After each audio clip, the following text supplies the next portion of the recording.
Assalamu alaikum. Wa alaikum assalam wa rahmatullahi wa barakatuh. Sheikh, thank you so much for your time. Alhamdulillah, pleasure is mine. So we'll get right into it. First question is, what do you think the role of imams and scholars here in America are with regards to our youth? They're facing an identity crisis, they're worried, they're scared, the current political climate, Islamophobia. What do you think? So the question is the role of imams and community leaders regarding the Islamophobia crisis and also regarding the identity of Muslim youth. There's no question that people of knowledge will play a vital role, because our Prophet ﷺ said that the people of knowledge are the inheritors of the prophets. Al-ulama warathatul anbiya. And the point here is that who do Muslims look to for religious authority and guidance? They look to, we don't have a clerical class, but we do have people who have dedicated their lives to studying Islam. And these are the people of knowledge. And there's no doubt that they have a massive role to play. What we're seeing though is that the people of knowledge themselves are grappling with issues that are unprecedented. So we're kind of sort of seeing this scholarly class itself trying to come to terms and grips with what does it mean to be a Muslim in modern America. And these are questions that don't necessarily have a definitive answer. We are negotiating with these dual identities, American and Muslim, and we're trying to find out that important, and integral balance between the two. Now, there is no question as religious folks that our primary identity will be with the religion. And I would expect this of every religious nation and community. If you were to ask a Christian, what is more important to you, your religion, your God, or your country? We would expect a God-fearing, practicing Christian to say, the question is obvious, there's no comparison. Countries are temporary entities, they rise, they fall, they come, they go. No country is eternal. Countries don't bestow life. Countries are composed of the people who live there. So countries are inanimate objects, they don't breathe, so there is no comparison. Our primary identity is based on who created us and where we're going to. And that's what Islam tells us. Now, Islam is not something that doesn't allow us to have other identities. I am a son, I am a father, I am a brother, I'm a community member, I belong to a certain ethnicity, a certain group of people, I speak multiple languages, I have affinities with certain cultures and civilizations, and yes, I have political allegiances and loyalties and whatnot, and so it so happens that I have been born in this country called America, and I have an American passport, and in some sense and level, there's no question about it that I identify as an American. I like the fact I was born here and raised here. There are certain amenities and perks that have come to me, such as an education, that I don't think I would have had I grown up in other places. So I'm very appreciative and thankful of that. And at some level, yes, we are all proud and happy to be a part of the land that we belong to. We have to be careful, though, that pride does not transgress beyond its correct limits. And the best example that we have is that of tribalism. Our Prophet ﷺ was sent to a group or a world that was divided into tribes. And he did not make Islam the only identity, that once you embrace Islam, you have to give up your tribe. He didn't do that at all. Rather, he said, look, Allah says in the Quran, we have made you nations and tribes for some diversity. You can get to know one another, meaning you're not all the same. If you were all the same, it would be boring. I mean, what would you converse about? Everybody looked the same, ate the same, dressed the same, talked the same. In this diversity, there is a bit of healthy, camaraderie and friendship and whatnot. And sometimes, you have your biryani, I have mine also. Exactly. I have biryani, which is definitely the better food, and you have rice and meat that you don't even have. Anyway, let's not go down there. So no spices. But anyway, let's go. So this is friendly banter between the two of us. So the point being that if you look at it from that perspective, therefore, we don't have tribes in America. We have nation states in the modern world. So there's no problem having an identity with the nation state. Absolutely no Islamic problem. And I would argue, and I know I've given a long answer, I'll finish with this, a history of understanding the nation state. Where did it come from? And what does it mean? And what exactly is a democracy? And what does it mean to be in a liberal, secular democracy? These are questions that Muslims especially should be contemplating and researching. We should not be so superficial as many of the our fellow countrymen are. They don't really think deep and long and hard. Democracy is Islam. Democracy is a system, and it has its pros and cons. And it is It has a lot of pros, but it's not all perfect. It has its cons as well. So the point is we have to navigate through the world that we happen to find ourselves in. Is it possible? Yes. Is it easy? No. But it is possible. And I feel that it's very, very easy in light of especially the American experiment. Muslims need to be educated. Why was America founded? For religious freedom. People were fleeing religious persecution from European Christian sects. So they came here, the Puritans, whatnot, and therefore they enshrined in the Constitution certain clauses that honestly are very beneficial for all religious folks. We should thank Allah for that. We should be appreciative. Even those that are not religious, it helps them. So Muslims should understand. Another thing that is very, very advantageous for American Muslims is that unlike, let's say, Italy or England even or whatnot, America, other than Native Americans who were here, is a land of immigrants. Everybody came from another land. True, there's a dominant majority now, but even this majority cannot claim root here. The majority of Americans, their grandfathers came from somewhere else. So if your father happened to come and your neighbor's grandfather happened to come, it's not as if there's much difference between the two of you. So we need to know our history. We need to know the rise of what we call this American construct. We need to understand the rise of the nation state. We need to study the Constitution. And if we do that, we can clearly see, look, it's not a problem carving out an identity that we call Muslims in America, American Muslims, Muslim Americans, whatever you want to call it. But there's not a conflict between these two identities. And my religion teaches me who created me, why I'm here, what's going to happen, life after death, how I should live my life. These are the big questions of life.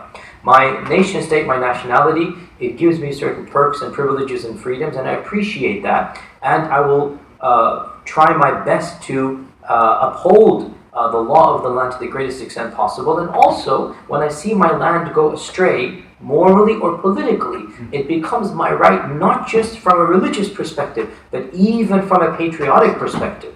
Even as a citizen, it becomes my prerogative to try my best verbally to try to effect a change, mobilize against injustice, help the people when they're downtrodden, do something that was going to be beneficial to society. This isn't just a religious injunction, it is also a civic injunction that goes straight back to the vision that this land is based upon. Sounds good. So this was mostly on the political side. I want to shift a little bit to the theological and aqidah-wise. We talk about the youth and they're struggling with certain concepts, and there's a neo-atheist movement, for example. Mm-hmm. So what advice do you have for the youth that are struggling to? So the question is about struggling with this new age atheism. And new age atheism, to put it succinctly, is a trend in atheism that considers religion to be the source of all evil.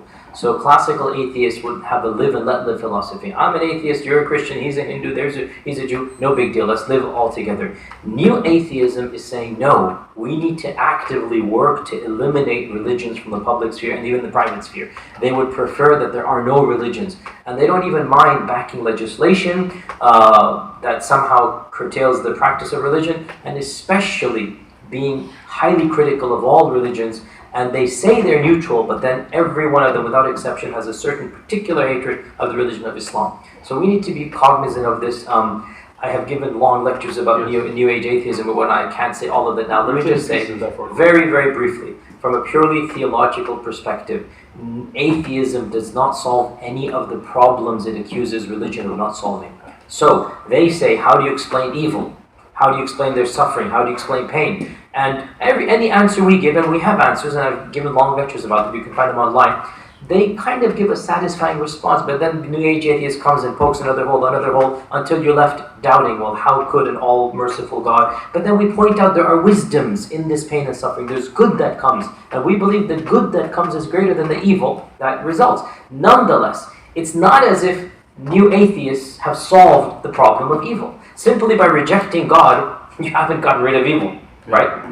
You've created more questions. So the point being, the religious paradigm, the Islamic paradigm, it tells you can understand so much, and it's very logical and rational, but then beyond that, you're going to have to just have a leap of faith. There is a bit of faith as well. Neo-atheists, they poke holes in that beyond that realm, in the faith realm. And it's true, you cannot rationalize each and every commandment or subject God to our whims and desires. It's true. But by eliminating God, they have created an infinitely longer list of problems and questions. Well then, who did create you? Why is life so perfect? Why are you here? What is life and death? What is consciousness? And so they actually create more problems and they don't solve any problems, because all they do is they problematize the religion and they say you can't explain it. Very well. Not only can you not explain it, you've created a million more difficult problems than the ones we can't answer. So even from a theological perspective, they're on very shaky ground. And then from a political perspective, just look at the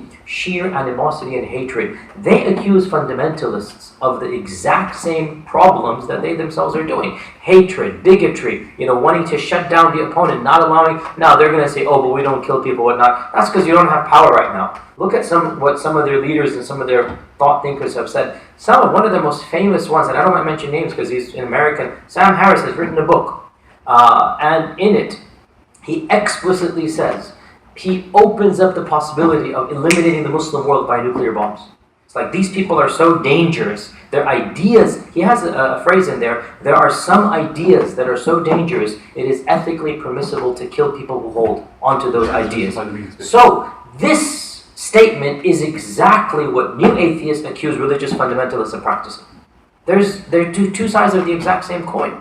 So it's not as if, again, they're solving problems, they're creating even more problems. And I would say they are a great menace and threat to society, because they are one step away from sanctioning violence and hatred and evil towards religious folk. Okay, so I want to shift gears a little bit. Let's say someone is taking these courses or taking some of your courses, or has a general interest in learning about Islam and how it's relevant to our times, etc., and decides he wants to do something that's not traditional. He wants to go to university and study something that's not engineering or medicine. He wants to go into law, maybe Islamic studies, something. What advice would you have for them? Firstly, when it comes to Islam, let's not talk about Islam right now. Any field, inshallah, there's positive in it. Law, media, political science, history. We need a lot of Muslims doing a lot of different things. If somebody wants to become an engineer, doctor, alhamdulillah, that's fine. But if somebody wants to go to the more eclectic fields, the more eccentric fields, definitely that's needed.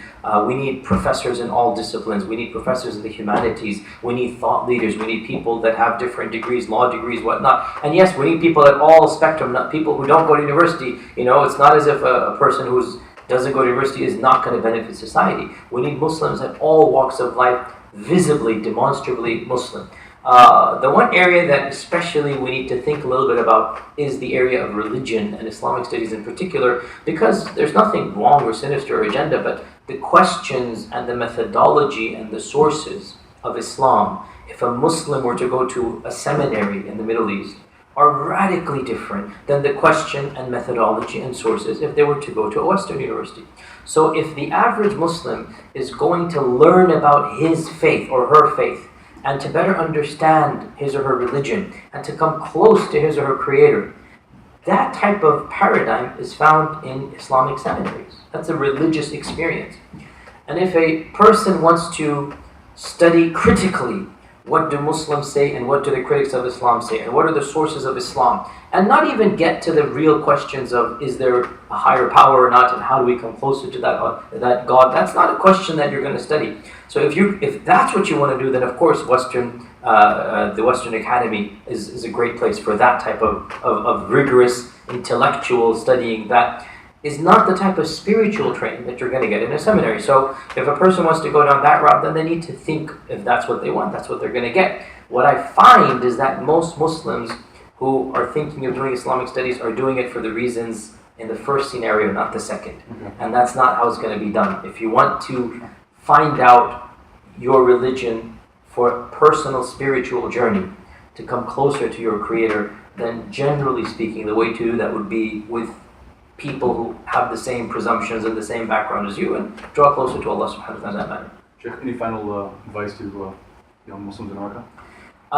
My advice to young Muslims in America: you are the next generation of Islam. You're going to carry the torch after us. We're only here for a little while, then it's going to be you. Make sure you're prepared to hold on to the torch. I know you're eager, but make sure you're prepared. Make sure you're ready and you're qualified to do that. And what that means is that you're going to have to be studious, you're going to have to be contemplative, you're going to have to think.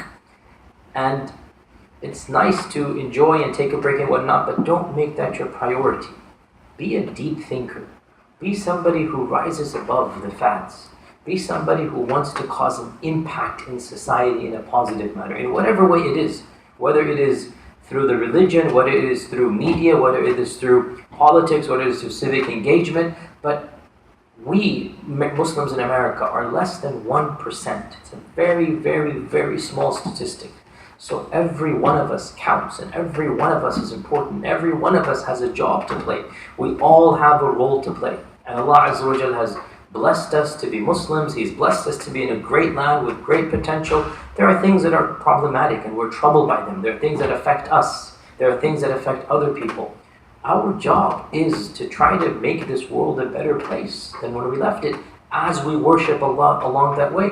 And in making the world a better place, that is our ibadah as well. So, again, much can be said, but to be very, very simple and to the point, concentrate on your relationship with your Creator, and then concentrate on your relationship with His creation. These are the two fundamental aspects of religion. Make sure you're fine and you're good with the relationship with Allah subhanahu wa ta'ala. And have a strong spiritual connection, which will be manifested in personal piety, in rituals, in charity, in acts that are, in Allah's remembrance. These are important. The heart needs that. And make sure that that also has an impact in public service, with your family, with your parents, with your community, in your schools. Make sure that you demonstrate the ethics of this religion of Islam. You demonstrate the ethos of our Prophet ﷺ. You demonstrate his sunnah. You have to demonstrate what it means to be a spiritually motivated, upright, God-fearing, God-conscious person in a world where God consciousness is almost gone, in a world where ethics and morality have become more of a philosophical debate than an actual lived reality. A Muslim's greatest impact is simply by acting the teachings of Islam in the society and environment they find themselves. And that is my advice to the next generation. Learn as much as you can about your religion and everything, and then put it into practice. I ask that Allah subhanahu wa ta'ala blesses me and you and all of us to come close to Him and to worship Him the way that He deserves. Yeah. Thank you so much for your time.